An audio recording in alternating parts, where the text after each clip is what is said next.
primeiro mandato pelo Partido Progressista, PP, tendo como principal bandeira a defesa da saúde pública de qualidade e com resultado.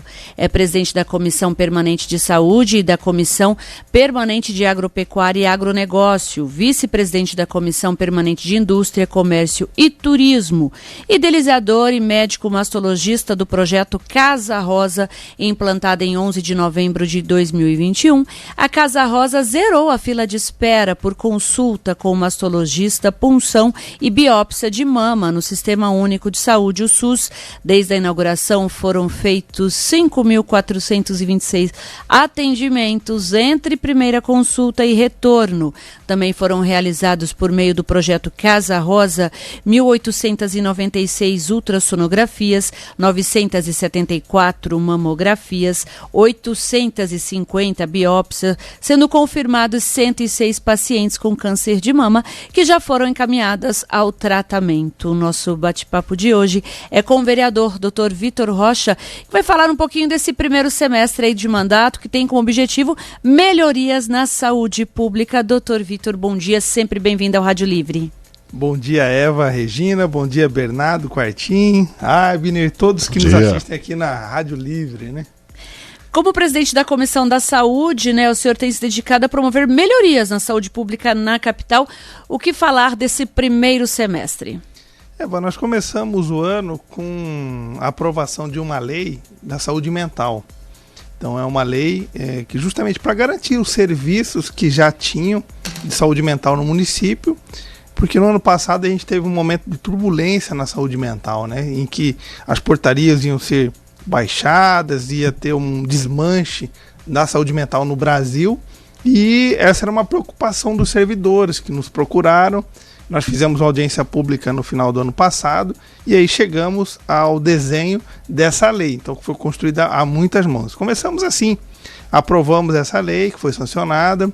Depois nós tivemos uma audiência pública, a Saúde que Queremos para Campo Grande, onde nós identificamos 12 principais problemas, entre eles a falta de medicamentos, a superlotação nos hospitais, a necessidade de ampliação do número de leitos hospitalares, a desvalorização dos servidores. Então nós vimos vários problemas identificados e encaminhamos as sugestões e recomendações ao Executivo Municipal, sempre tentando trabalhar em conjunto com o Executivo Municipal, de maneira complementar, né? Depois nós tivemos a situação do Hospital do Câncer, né, houve uma necessidade de paralisação de atendimentos para pacientes novos, e o câncer a gente sabe que não espera. Quanto mais cedo é realizado o diagnóstico e o tratamento, maiores são as chances de cura do paciente. Então a gente conseguiu fazer uma audiência pública também, onde o Hospital do Câncer abriu as contas e houve uma necessidade de readequação do financiamento, município, estado e União.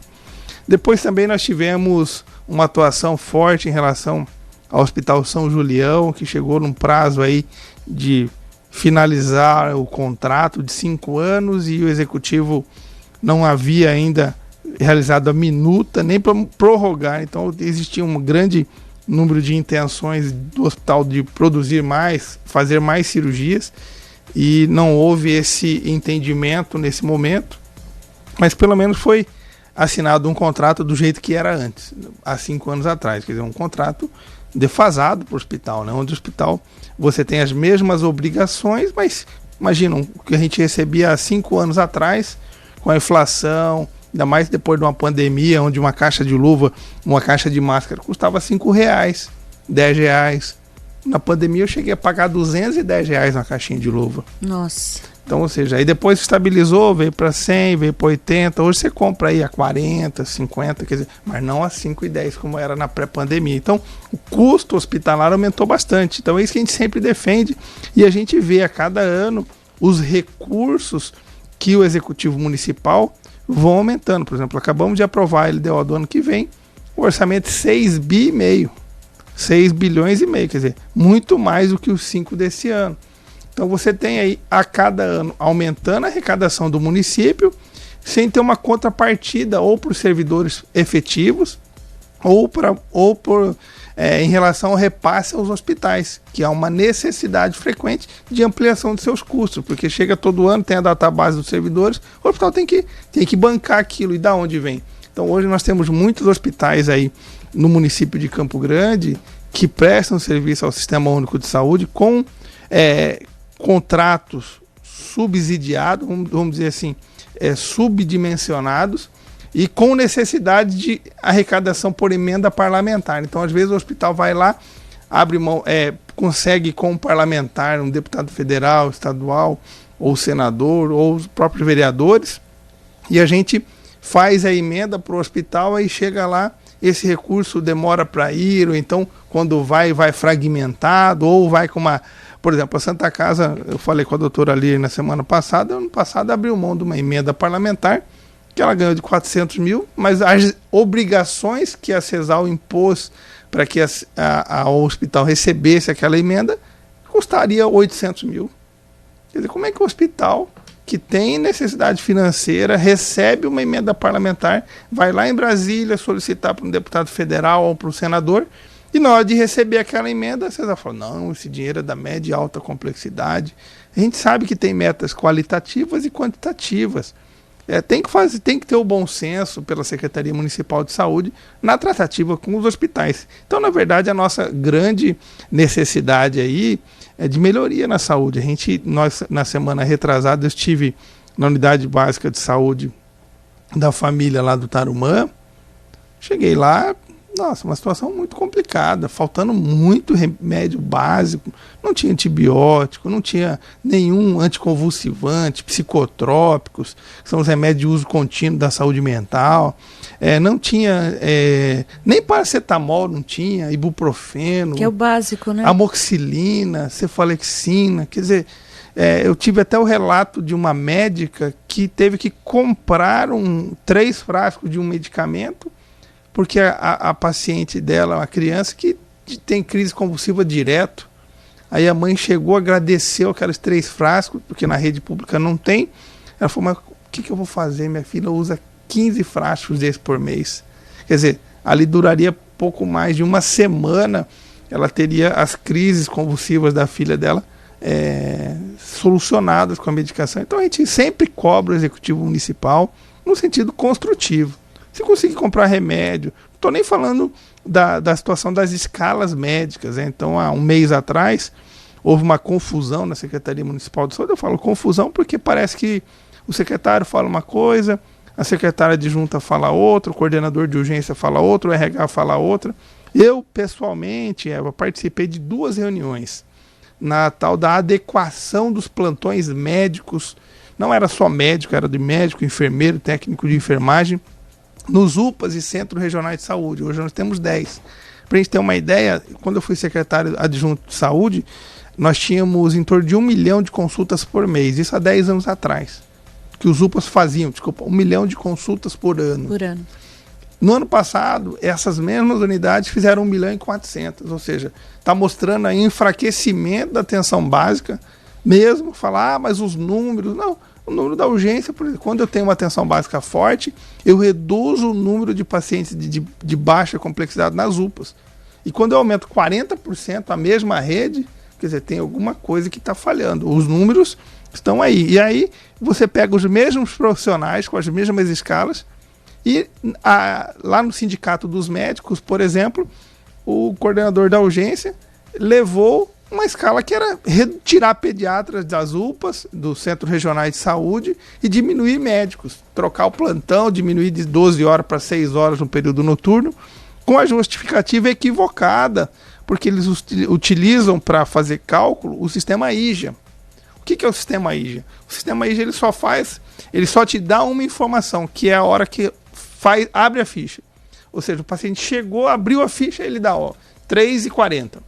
Mas vamos imaginar uma UPA universitário, que não é muito infrequente, cheia à tarde, no período da tarde, 3h50 da tarde, e esse paciente vai ser atendido no período noturno.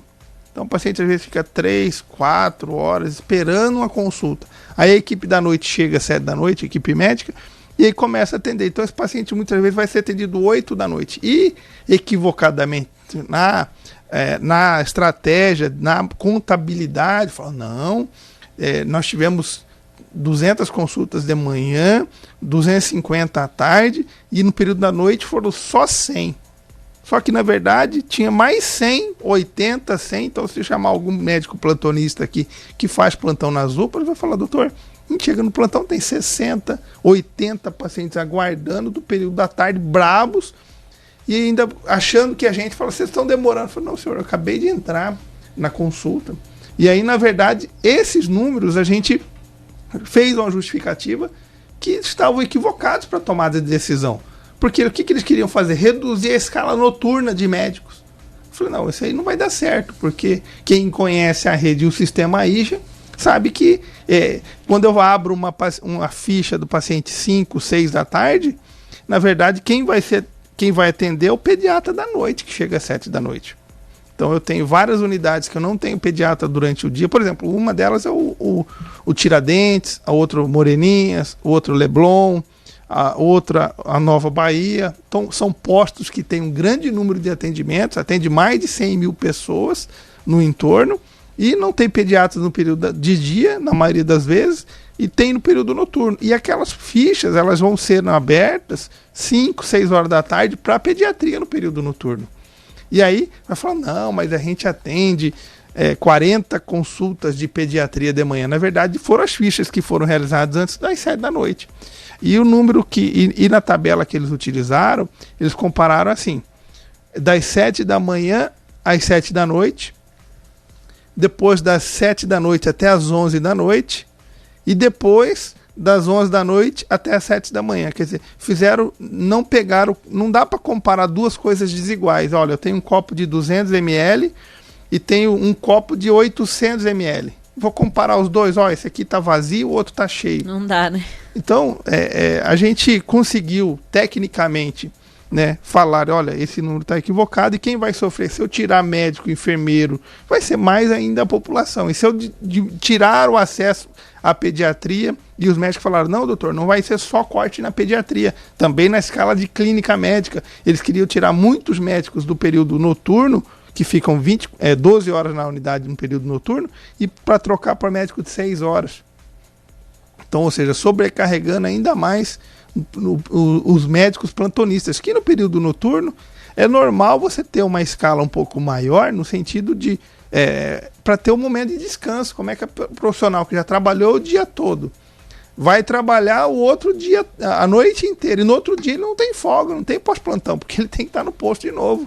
Os médicos que fazem plantão, os enfermeiros, os técnicos de enfermagem, os administrativos, durante o dia, segunda a sexta, ele tem unidade, os que trabalham na atenção básica têm o horário regular deles. E no período noturno eles fazem plantão segunda, quarta, sexta. Então, na verdade, a gente conseguiu defender junto no Conselho Municipal de Saúde. Aí fomos para o Conselho Municipal de Saúde. E a apresentação que foi realizada lá, pela equipe do RH, era que o corte era geral, não era só de pediatra, de médico clínico, era de enfermeira, era de técnico de enfermagem, tudo no sentido de reduzir mesmo, e custos. Mas o custo que ia ter, por exemplo, eu falei, olha, quanto custa um plantonista, um médico plantonista no período noturno? Fiz uma conta simples. Tem 3 plantonistas, na maioria das vezes, lá no Tiradentes, 3 pediatras. Então tem a média de plantão, Bernardo, é em torno de R$1.000. 3 médicos, 3 mil. Se ele fizer o plantão de dia 1º ao dia 30, são 30 plantões de 3 mil. Nós vamos economizar R$90 mil. As custas de eu não ter pediatra para atender mais de 100 mil habitantes. E a folha de pagamento da CESAL gira em torno de, segundo as prestações de contas, de 60 a 65 milhões por mês. Quer dizer, o que 90 mil vai fazer diferença em cima dos 65 milhões? Então foi essa a nossa justificativa técnica para falar, olha, não tem cabimento eu deixar a população da Moreninha, do Leblon, ali da região do Guarandi, da região do Grande Tiradentes, desassistida, porque eu tenho uma necessidade de readequação. Na verdade, eram cortes nos plantões. Então a gente fez uma defesa forte.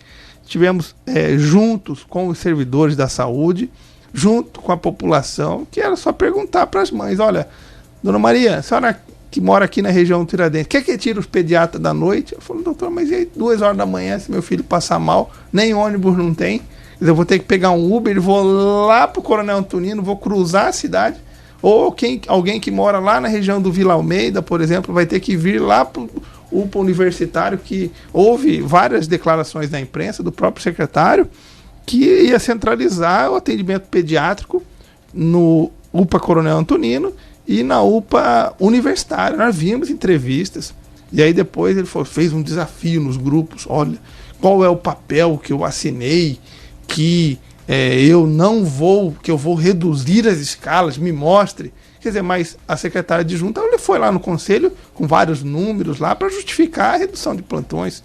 Então, assim, parece que não está havendo um entrosamento da equipe. O secretário fala uma coisa, a secretária adjunta fala outra, o superintendente faz um documento, o coordenador fala outra coisa. Então, isso é muito ruim para a gestão. Então, os resultados não aparecem. Por quê? Porque a equipe não se conversa.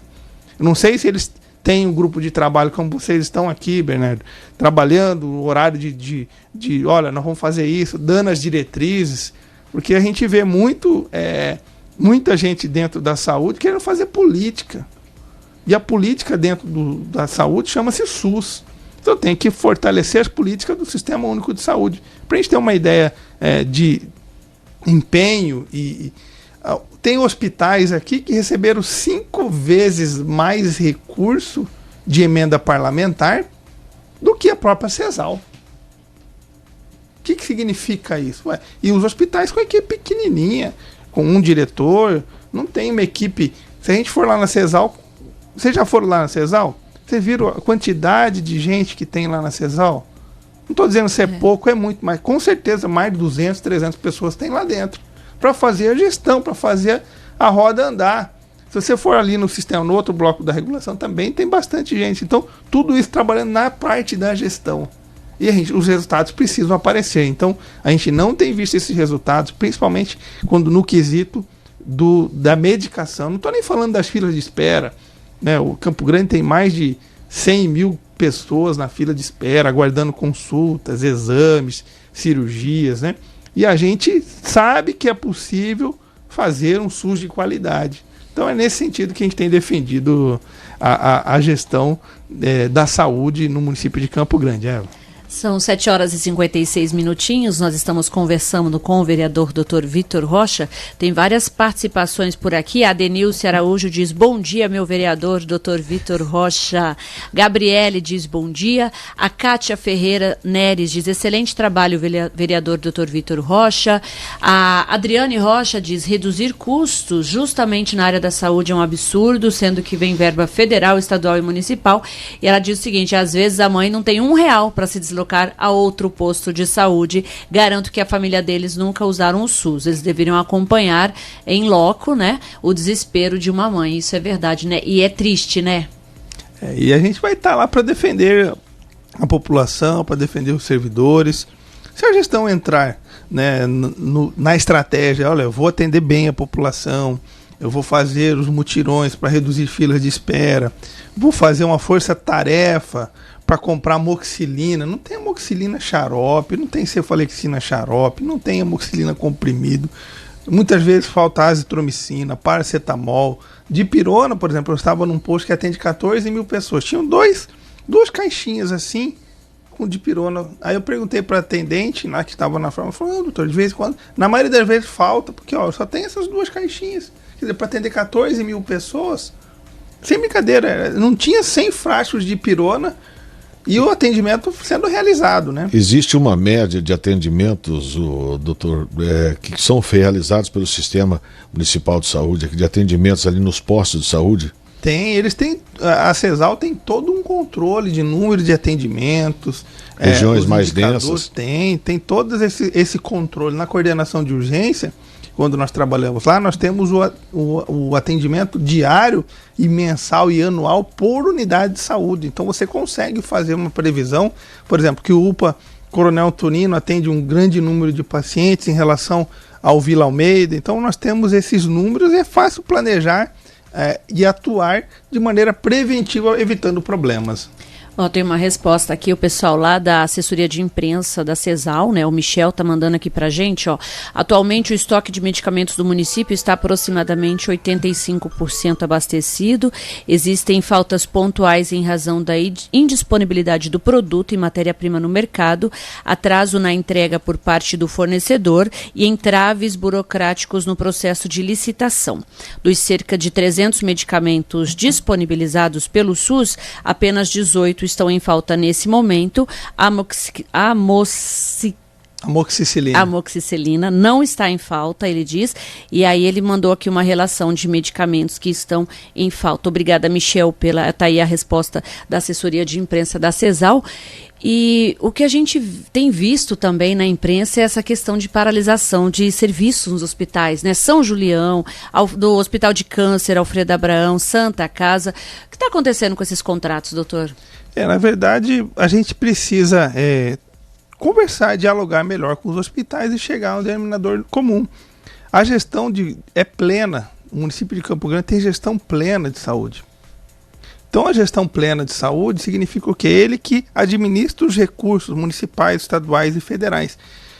Você vê uma arrecadação do município aumentando e o contrato, por exemplo, da Santa Casa, do ano passado para cá, foi tirado R$1 milhão por mês por parte do recurso da Fonte 1, do Tesouro Municipal. De janeiro para cá, não foi pago mais R$1 milhão, que era a contrapartida do município, ou seja, trazendo um prejuízo aí só em 12 meses de 12 milhões para a Santa Casa. O Hospital São Julião foi aprovado o mesmo contrato, sem nenhum recurso extra. O Hospital São Julião, então nós temos, o que acontece? A gente tem exatamente essa situação dos hospitais estão com seus contratos subfinanciados. Então a gente luta para que a gente mantenha um diálogo aberto com os hospitais. A reclamação, o Hospital São Julião precisou ir lá na Câmara conversar com o presidente Carlão e com os vereadores no sentido exatamente de entregar para a população o serviço que é realizado no Hospital São Julião. Agora eu vou, se me permitir aqui, Eva, eu queria responder para o Michel aqui. Pode responder. Olha, infelizmente falta remédio sim. Todas as vezes que eu pergunto em relação a falta, mando o ofício para a CESAL, sempre as respostas são dessa forma. Não, nós temos 85% dos remédios. Deixa eu ver essa lista aqui. Posso ver a lista? Pode ver. O Michel lá se tem esses remédios, não estão chegando nos postos e nem para a população. Porque diariamente, aqui tá faltando a lista que o próprio Michel entregou. Faltando claritromicina, que é um antibiótico, tramadol, que é um remédio injetável usado na UPA quando o paciente chega com uma dor importante, é um opioide, não tem. Dextrocetamina, valproato de sódio, xarope, não tem. Carbonato de cálcio e calciferol, que é um remédio para osteoporose, não tem. Cloridrato de doxiciclina, que é um antibiótico usado para vários tipos de infecção, também não tem. Carvedilol, que é um remédio para pressão alta, não tem. Finasterida, que é remédio para queda de cabelo, não tem. Ginkgo biloba, para os pacientes que têm tontura, que têm labirintite. Fenoterol, deslanosídeo, que é um remédio usado para o problema cardíaco. Eritromicina, gentamicina, todos antibióticos aqui. Eritromicina suspensão, quer dizer, não tem antibiótico para criança. Sulfato de gentamicina. Agora, é interessante ver essa lista. É engraçado, quando eu vou lá no posto, Eva, não tem. Ou não tem o farmacêutico para entregar o psicotrópico. Porque diariamente as mães falam, doutor, não tenho remédio para o meu filho que tem convulsão. Eu não tenho o antidepressivo para o meu marido que está com vontade de ideação suicida. Quer dizer, a gente precisa então entender se tem o remédio, por que ele não está no posto? Ou não tem o farmacêutico? Lá no dia que eu fui lá, eu não vi o farmacêutico no posto de saúde. Quer dizer, se eu não tenho farmacêutico, eu não tenho nem entrega do antibiótico e nem do psicotrópico. E quando eu tenho farmacêutico, eu não tenho remédio.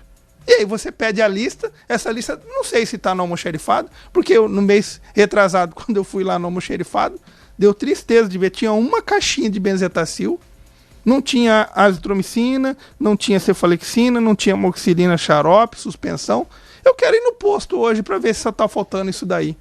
Daí, Michel, vamos lá, vou convidar o Michel para a gente ir lá no posto do Tarumã, para ver o que está faltando lá no posto do Tarumã e pegar a lista dos 300 remédios e ver o que tem lá no Tarumã. Então, eu queria desafiar aqui o secretário, ou secretária adjunta, ou alguém da CESAL, para fazer uma visita. Vamos fazer uma visita em conjunto, aproveitar que o recesso está na Câmara lá, a gente está aqui trabalhando para tentar... Aí eu chego e recebo uma nota que tem todos os remédios só estão faltando. A informação que o secretário de Saúde prestou, que em dezembro, quando ele assumiu, dos 300 remédios, só tinha 115 remédios. Essa é a verdade. A população, pergunta para a população, teve uma enquete outro dia no Campo Grande News. Você acha que está faltando remédio no posto? A maioria da população falou tá. Então quer dizer, só estão faltando 18. Peraí, aonde que estão faltando esses 18? Porque eu chego no posto, não tem amoxicilina, não tem paracetamol, não tem ibuprofeno, não tem psicotrópico, não tem... Aí chega aqui com uma lista com, só está faltando 18. 18 que seria importante da lista mínima da REMUME, que é a Relação Municipal de Medicamentos. Então, está faltando informação. E aí, se você fala com o secretário, ele dá outra informação. Mas na hora que você vai no posto, que a dona Maria ela não sabe da lista onde é que tem. O seu João, que está lá perto da casa dele e vai no postinho, chega lá e fala, eu estou com a receita aqui da fluoxetina. Eu falo, não tem. A diosmina, paciente que usa varizes, vai lá no 100, fala, doutor, eu tenho que sair daqui do Tarumã, e lá no 100, chega lá, não tem a diosmina e esperidina para varizes. Faz meses.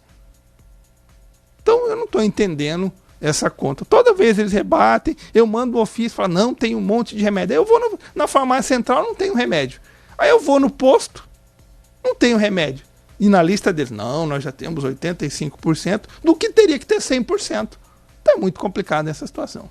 São 8h06. Na verdade, já estouramos o tempo, doutor, mas não podemos deixar sair daqui sem falar do projeto Casa Rosa, né? 106 mulheres estão recebendo o tratamento contra o câncer de mama. Quais são as novidades do projeto? Aliás, tem novidades agora para o segundo semestre? Temos. Na verdade, a Casa Rosa hoje é uma referência para o Brasil. Lá nós fazemos o atendimento integrado, onde a paciente consulta, faz ultrassom, faz mamografia e, havendo necessidade, já faz a biópsia na hora.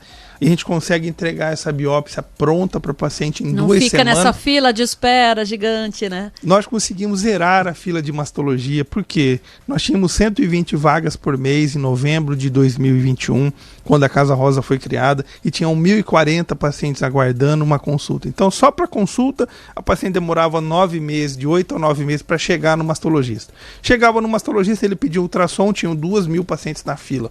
E aí essa paciente consultava, fazia ultrassom, quase um ano depois, voltava. Aí na hora que o médico falava, a senhora está com nódulo suspeito de câncer de mama, e a gente vai fazer o quê?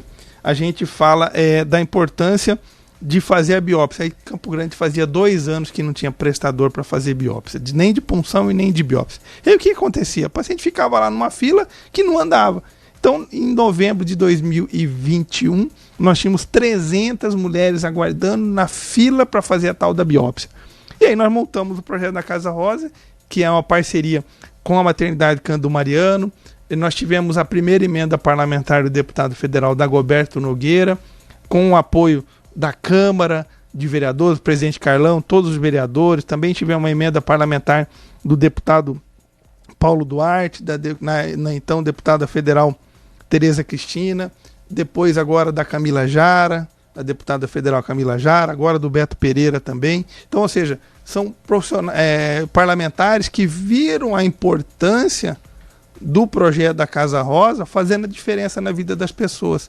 Lá nós ofertamos no primeiro ano 320 vagas por mês. O que aconteceu? 320 mais 120, 440 vagas de mastologia por mês. Em 3 meses a gente zerou a fila de mastologia no SUS.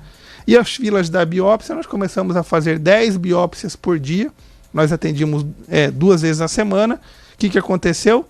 Em 3 meses a gente zerou a fila de punção e de biópsia. E com isso a gente fez 106 diagnósticos de câncer de mama.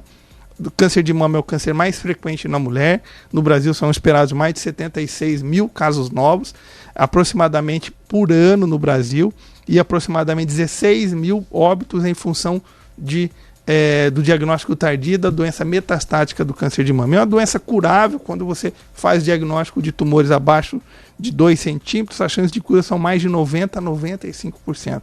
Então é isso que a gente proporciona às mulheres, uma prevenção, diagnóstico precoce e um tratamento em tempo hábil. O que chamou atenção nessa casuística nossa é que das 106 mulheres, 40% delas tinham abaixo de 50 anos, 49 anos ou menos. Ou seja, mais uma justificativa técnica aí para a gente sentar com o Ministério da Saúde e mudar o rastreio do câncer de mama. Hoje a mulher entre 40 e 49 anos, a gente sabe que quando a gente faz a mamografia anual, a gente reduz a mortalidade em torno de 25%. Entre 50 e 69 anos, essa mortalidade, pelo câncer de mama, a gente reduz em 40%. Então, a gente sabe da importância. As diretrizes da Sociedade Brasileira de Mastologia, nós recomendamos mamografia anual a partir dos 40 anos, ou seja, e sem um término. Por exemplo, ontem eu atendi uma paciente de 75 anos que é nadadora. Quer dizer, por que eu não vou oportunizar para ela o diagnóstico precoce e o tratamento em tempo hábil? Então, sem uma idade de término definida. E em relação às recomendações do Ministério da Saúde, eles recomendam fazer a mamografia entre 50 e 69 anos. Estão mostrando aí a importância do diagnóstico em mulheres abaixo de 50 anos. Nós tivemos uma paciente de 23 anos, é a paciente mais jovem que a gente fez o diagnóstico de câncer de mama no projeto da Casa Rosa. Então é um projeto assim que hoje já é uma referência nacional. Nós tivemos em Brasília divulgando, nós vamos estar no Congresso Brasileiro de Mastologia, divulgando como boa prática de fazer o diagnóstico precoce do câncer de mama, mostrando que o SUS ele pode ser eficiente, sim, ele pode ter uma gestão onde você centraliza o cuidado nas necessidades de saúde daquela paciente. Então eu sei que a paciente com nódulo de mama precisa fazer ultrassom, precisa fazer mamografia, precisa fazer biópsia, e precisa da cirurgia e precisa do tratamento. Então lá no projeto Casa Rosa, que é tudo pelo SUS, a paciente vai encaminhada pelo sistema de regulação.